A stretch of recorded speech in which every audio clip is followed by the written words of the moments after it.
Mama slayed the day away. We exhaled the negativity, inhaled the positivity. We made promises and commitment to ourselves not to let anybody or anything ever steal our joy or our focus again. Today's detox cleanse was supercharged. It was on another level. I really felt it today. I felt like we purged the poisons, the toxins, mentally, physically, spiritually, while inviting the healing in, inviting the transformational energy in, so we can be the best version of ourselves. And we're not going to ask permission from anybody anymore. Again, that has nothing to do with our well-being, so we can be our best versions of ourselves and stop wasting time and start truly living in our purpose and our passion-filled life.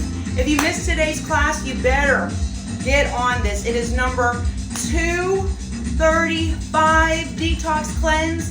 Powerful guided meditation at the end. We weaved in all of those jolts throughout the entire class, and we did more cardio bursts. So this one is something you want to do when you're feeling stressed from the holiday season, because stress can trigger fat gain and it can really stop your progress. So make sure you star this one, you save this one in your personal VIP library at jnlvip.com, and join me tomorrow for 12 days of fitness and Happy New Year. It's going to be a good one. Make it a great day, and I believe in you. Love you. Mwah. Bye, guys.